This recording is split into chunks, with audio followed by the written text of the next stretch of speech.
いやいやいや、作家活動を継続できなかった人が何コンサルティングをしているんだろう。不思議でたまらない。作家同士で、わあすごい素敵です、あの人出してからコメントしなきゃって、それを強要していることをしてる。おかしい。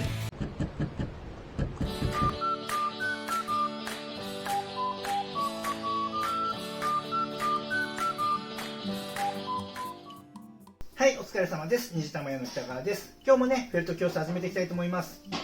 今回はね、結構辛口トークをしてます。で、今日喋ってる内容っていうのは、もしコンサルティングみたいなのを使おうと思って考えてる人には絶対見た方がいい。エセコンサルがいっぱいいるから絶対に気をつけなさいよっていう話と、その見極め方。それからね、もう一つは SNS で作家同士でいいね回りやコメント回り聞かれてる人はね、絶対見た方がいい。これでも誰も言っていないことをズバズバ言っていきます。はい、というわけでね、そんな話をね、今回はね、ちょっと作業しながらフリートークで喋りました。ご覧ください。はい、それじゃね、今回はね、ちょっと作業しながらなんだけど、YouTube とか LINE の方でね、来てた質問にね、ちょっとね、ランダムに答えていこうかなと思います。で、ちょっと作業しながらだから、ちょっとフリートーク的な感じで、話がまとまらないかもしれない。ちょっとね、それでもためになる話はね、していこうかなと思う。で、今画面の方ね、やってる作業っていうのは、猫の前足の植毛作業中です。で、この植毛の仕方について特にレクチャーする気はないので、今日の聞き流してもらえればいいかなと。でね、そうだな、最初ね、前回 SNS の利用の話をしたんだけども、それに関連した質問が何件か来てたので、ちょっと話していくと、SNS とかその自分が作家活動をやっていくときに顔出しのメリット、デメリットみたいな感じの話かな。自分の情報がある程度周知されていくことへの向き合い方。これはちょっとやっぱり考えた方がいいですね。で、まず顔出しした方がいいのかどうかっていうその単純な話をすると、これはね、どちらでもいいんです。ただ、自分がどういう活動をしていくかっていうことが大事で、例えば今僕はこうやって YouTube に顔出して教えるようなこともやってってるから、だから顔を出してるわけね。これが僕は別に教えることを必要としなくて、なんていうかな、そのオーダー作品の納品だけ、作成納品だけの活動をしていくんだったら顔出しはしなかった。だって特に必要ない。そこまでの大きなメリットはないから顔出しはしてなかったんだけど、去年から YouTube で顔出しし始めたのは、このしっかり教えていこうってもう決めたから。だから、それならやっぱりその、どこの誰が何を言ってるのかっていうのがちゃんと分かんないと、ただね、なんて言うんだろう、匿名で SNS でみんな好き勝手言ってるじゃん。自分の意見をね。それはそれで全然いいんだけれども、やっぱりその顔出してちゃんと普段どういう行動をやってるかとか活動が見えてる人が喋るのと、顔出しとかもしてないし、どこの誰かもわからない人が喋ってるのじゃ全く信用性が違うじゃん。だからそこの信用を得る得ないっていう話を考えると、やっぱり顔出しはした方がメリットは。ただやっぱりいろんなものを少しね、晒すっていうかね、としてもさらされてしまうから、そこのデメリットはあるから、例えば僕はね、どちらかというとそれは男性だから、どちらかというとこの女性に比べて多分リスクは低いと思うのね。炎上するリスクとかそんなのは一緒だけども、女性の場合はいろいろ変な人からさ、つけられたりとか、そういうリスクも出てくる。そういうところはやっぱりちょっと男性と違って少し慎重に考えた方がいいのかなとは思ったりもするけども、あとはそのどこまで公開するか。プライベート的なとこをさらけ出していく必要なんて何もなくて、そんなものは特に自分の活動の中で必要ないと思うから、そうではなくて、作家活動を受けていくために、やるために顔を出さなきゃいけないっていうんだったら、公開すべきことは自分のプライベートではなく、その自分がどんな活動をしている、そしてどういったものを世の中に届けているのかっていう、そこをしっかりと公開する。で、その時にやっぱりそのどこの誰が言ってんだっていうことが必要であれば、顔出しとそういったものをしていった方がいいよね。ちょっとね、今作業しながらで話まとまってないからちょっと何言ってるか分かんない。ちょっとね、僕はそんな考えやってます。はい。そうだね。あとね、そうだ、ちょっとランダムに喋っていくからね。来てたのが、これか。僕、この作家で食べていくためにっていう話をしてるじゃない。なんで、そういったね、コンサル的な感じのチケットみたいなのを販売してくれたら嬉しいですってあったんだけど、これね、考えてるんだけど、どうしようかなって今思ってます。そう、これ言っておきたいなと思ったのが、ハンドメイドコンサルって名乗っている人結構いるでしょ。で、それを利用しようと思ってる人はやっぱり全然利用することはいいと思うんだけども、コンサルティングってそもそも何っていうことをちゃんと理解して使わないととね、やっぱりその安いものじゃないと思う。そこそこしちゃうから、その人が発信してるっていうか、そのコンサルティングって名乗ってる人が、本当にどこまでちゃんとしたその活動をしていて、その実績が見える人じゃないと、使わない方がいいんじゃないかなってちょっと思ったりしてます。っていうのも、なんかコンサルティング名乗る人、かなり多くなってるなと思っていて、で、それはハンドメイド業界でもたくさんいると思うのね。結構増えてきたと思う。で、やっぱり本物だなって思う人と、情報のね、発信の仕方見てるだけで、うわ、その辺のかいつまんだ知識、ただちょっとね、なんていうかその中身がついてきてないことを言ってるなっていうのは、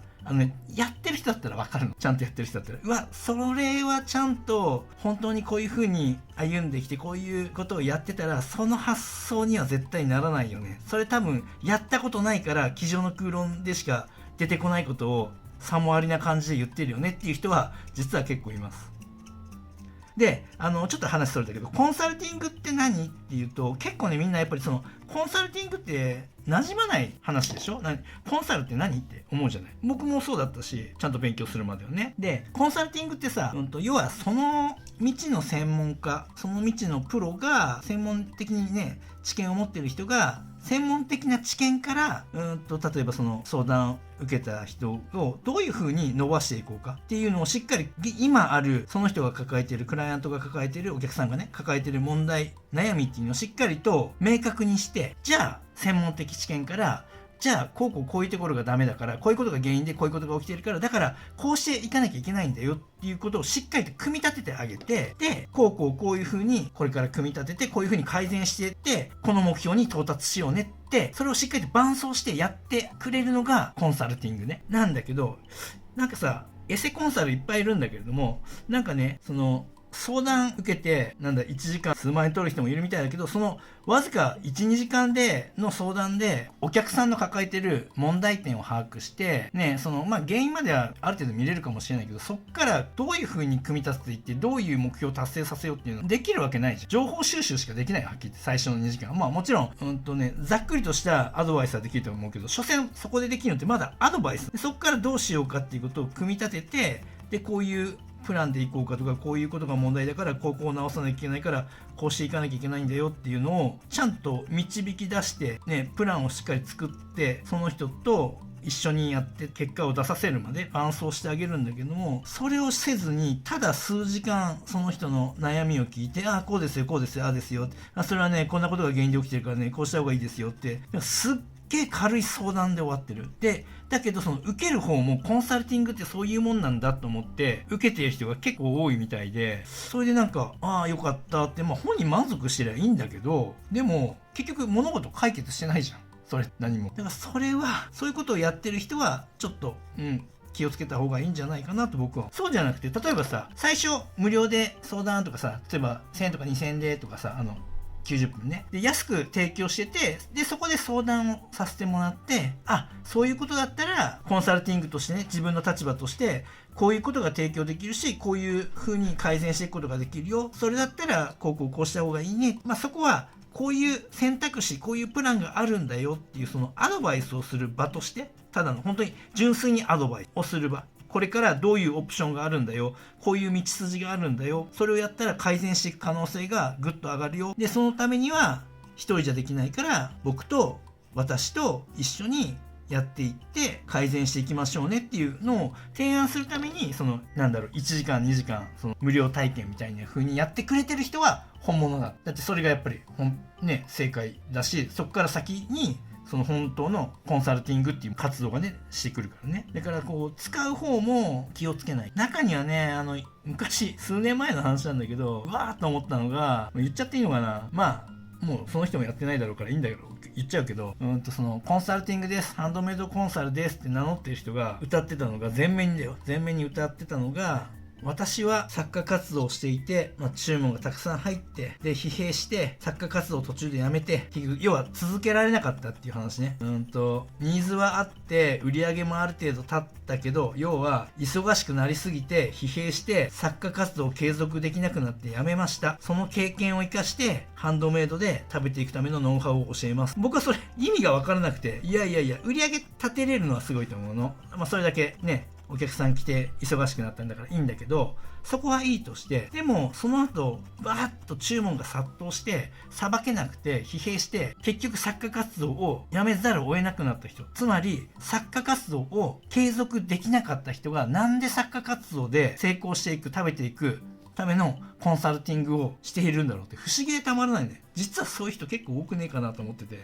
なんで自分が成し遂げてないことを人に教えて成し遂げさせることができるのってすごい不思議で、それに騙されてっていうのかな、それでこの人に相談したらって思う相談者も相談者だなと思うし、すごく冷静に考えて見てほしいなって思うんだよね。まあ別になんていうかな、本人がそれは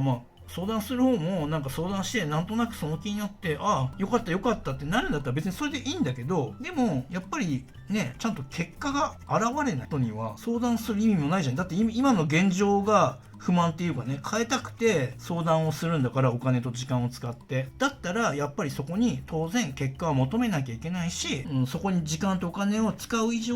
やっぱりなんていうかな、結果が出るところにしっかりと相談をしに行かないと、全くもってね、わけのわからん、なんだったら全く見当違いのアドバイスされて間違った方向に努力をし始めちゃう。そんなところでね、コンサルなんていうのを使おうかなとか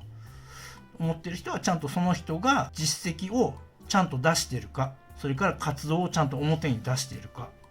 そこを一つの判断基準にした方がいいんじゃないかなっていう話でした。なんかいろいろ喋って、なんか言いたいことわかる？エセコンサルいっぱいいるから気をつけないよっていう話。でも本物もね、ちゃんといるからね。本物もいっぱいいます。はい。だけどね、またね、これね、コンサルティングとかって言うとさ、難しくて、なんか特になんだけど、うわってちょっと思ったりするのが、結構ね、そのハンドメイド界隈だと、コンサルティングって言うとね、なんか拒絶反応がいっぱい起きてて、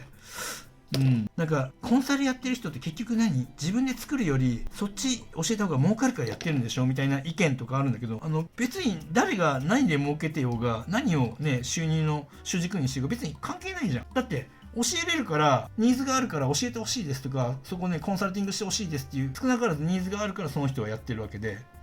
それに答えてね、エセじゃなくてね、偽物じゃなくて本物の人がしっかりやったらいいじゃん。だってそれで困ってて悩み相談してほしいです、一緒に伴走して結果出るまでやってほしいですっていう人が求めてきてんだよ。それをなんかどうもね、ちょっとこれズバッと言っちゃうけど、ハンドメイド界隈の人たちなんかこう自分が作品作って売るしかなんか考えてなくて、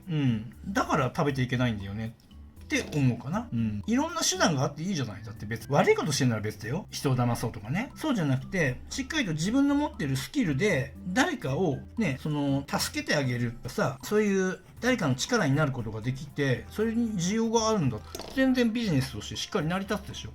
それをなんかこうコンサルは怪しいとかいう人がね、反射的に言ってる人が多いんだけど、めちゃくちゃ浅はかなこと言ってるなと。もし自分がね、自分の先のこと見ないで言ってるなと思ってて、まあちょっとそんな話。あまりフリーで喋ってる毒を吐きすぎるね。気をつけなきゃ。次ね、そうだな、なんかあったかな。これも言っちゃおうかな。これも毒吐きそうだな。これね、これやってる人すごく多いと思うの。SNS でね、発信するじゃない、みんなもね。で、作家業で食べていくためとか、売るためにどうしていかなきゃいけないかっていう視点で話してるから言うんだけども、SNS の作品発信は全然やるべきだと思う。ただ誰に向かって発信するかなんだよね。それが自分のお客さんになりうる人たちにためになる情報だとか、ためになる作品だとかね、こういうの作ったからどうですかみたいな感じの、セールスとはちょっと違うんだけども、宣伝するのはありだと思うの。だけどそれがね、お客さん、届けたい人に届けないで、なんかさ、フォロワーとかが仲間内ばっかりっていうかな、作家仲間ばっかりになってると、何が起きてると、作家同士で、わあすごい素敵ですとか、そんなコメントの試合、いいねの試合。で、それが別に悪いことじゃなくて全然いいんだけれども、必要なフェーズもあるしね、そういう時が必要なフェーズもあるし、だけどただそれが問題になってくるのは、その行為自体がいいですねとかコメント周りとか、そういったものが義理のようにやらなきゃいけないというか、いつの間にか義務化しちゃって、いつも返してから今日も返さなきゃとか、あの人出してからコメントしなきゃってなってる。これが問題で、多分こういうこと誰も言ってくれない。言えないじゃん。だけどね、これね、間違ってるから。これはね、思いっきり間違って。で、どの時点で間違ってるっていうか、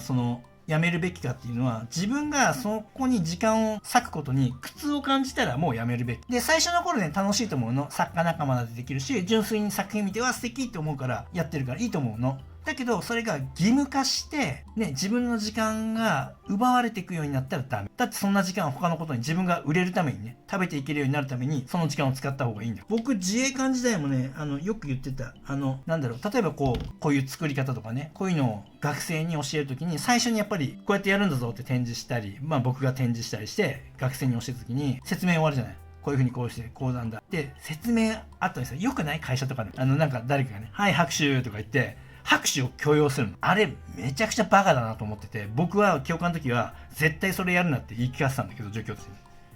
生に。要は義理で拍手させてる。それって、何の意味もないじゃん。何それ。展示した教官サイドが気持ちよくなりたいために拍手させてんのって思って意味ないじゃん。そうだよね。拍手とかっていうのは自然に湧き上がるものなの。その展示とか説明を見て本当に素晴らしいと思ったら自然に出るの。拍手。歓声やどよめきも自然に出るの。それを強要してること自体がおかしいの。というのと一緒で、本当に誰かがアップした作品が素敵だと思ったら、本当にたまたま見て素敵だって思った時に、あ、素敵ですねってコメント入れてあげればいいじゃん。ただそれだけでいい。じゃあ、発信してる方だって、あ、今回あの人からコメント来なかったとか、あの人いいね押してないとか、そんなこと気にしてないから。で、もし気にしてる人がいるとして、陰でぐちぐちもし言うような人がいたとしたら、そんなのはね、さっさと切った方がいいよ。そんな人。ただのマイナスにしか。そんなとこかな。自分の時間を割いてまでやるようなことじゃない。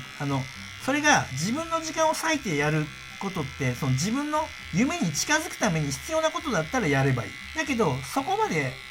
必要性がないんだったら、何を優先すべきかっていうことを、しっかりと考えてやるべき。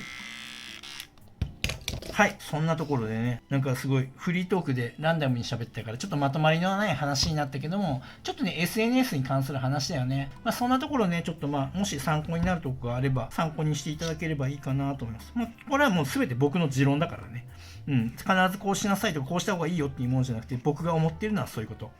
はい、そんなとこでした。はい、というわけでね、今回はね、大きく3つの話をしました。フリートークだからね、だらだらと話しちゃったんだけども、大きく3つはね、顔出しした方がいいのダメなのっていう話で、それはね、自分がどういう活動をしていくかっていうこと、そこを軸に考えて、顔出しした方がしっかりと信用を得れるなとか、そのために必要であれば顔出しすべきだし、だけど顔出しすることで起きるデメリットっていうのもあるから、そこもしっかり考えようねっていう話と、あともう一つはコンサルティング、ハンドメイドコンサルみたいなの名乗ってる人いっぱいいるから、そこに相談するのは悪くないんだけども、やっぱり本物ちゃんと一緒に結果が出るまで組み立ててくれる人と、そうではなくてただの相談で終わるエセコンサルもいっぱいいるから、そこちょっと気をつけた方がいいよ。見極め方は実績だよ。実績を見た方がいいよって話。もう一つね、最後はSNS とかでさ、みんなでね、作家同士で作品あげて、うわ素敵です、可愛いです、私も作りたいですっていうこのコメントのやり合い、これ自体が悪いことではないんだけども、自分が活動するのにここに時間を割かれすぎてて苦痛になってるんだったら、それは考える時期に来てるよって話。いいね周りとかコメント周りをやめたって、それ誰もあの人コメントくれないんだけどなんて思わないから。で、むしろそれを思ってて文句をかけて言ってるようなやつがいたら、そんなのはさっさと切った方がいい。そんな人でマイナスにしかならない。さっさと縁を切った方がいい。そんな人はね、時間の無駄遣いは絶対にやめた方がいい。とにかくね、自分が夢を叶えるためにいいね周りとかさ、コメントしたりとか、みんなとね付き合っていくのは全然、そこがプラスに働くんだったら全然やっぱり積極的にやっていくべきだし、でもそこがマイナス要素の方が大きいんだったら、やっぱり切るべきものは切った方がいい。切りたいものといつまでもつながってたらね、ずっと動けないままになっちゃうから、そんなところです。はい、かなりね辛口なコメントもしたかったと思うけれども、でもね、それがね現実だし、それが食べていくために絶対的に必要なことだから、そんなねことをね参考にしてもらえればいいかなと思います。はい、そのところです。今回ね、こんな話をしたけども、こういったねとにかく誰も言ってくれないような話はこれからもねしていこうかと思うので、ぜひねチャンネル登録してね、これからも見てってください。で、あと僕公式 LINE の方もやってるので、概要欄にリンクが貼ってあるので、この人ちょっと面白そうだなと思ったらね、ぜひね僕がやってるオンラインレッスンとかそういう案内とか、特別な案内があるときはLINE 公式からにしかね連絡がいかないようになってるから、窓口はもうそこだけにしてるから、ぜひね興味ある人はね LINE 登録してくれたら嬉しいです。はい、それでね最後までご覧いただきありがとうございました。それではまた。ご覧いただきありがとうございます。このチャンネルは羊毛フェルト作家を仕事にして生計を立てている僕が、フェルト作家を目指している人やもっとスキルアップしたい人、そんな人に向けてリアルな作品の作り方だけではなく、誰も教えてくれない作家になるために必要な考え方、そういったことを発信しているチャンネルです。ぜひね、自分のスキルアップのためにチャンネル登録して活用してください。あと、公式 LINE もやっています。この公式 LINE に登録してくれた方にだけ、僕がやるオンラインレッスンなどの案内が届きます。僕から学んでみたいと思う方は、ぜひね、LINE 登録をお願いします。概要欄にリンクが貼ってあります。そこから登録してください。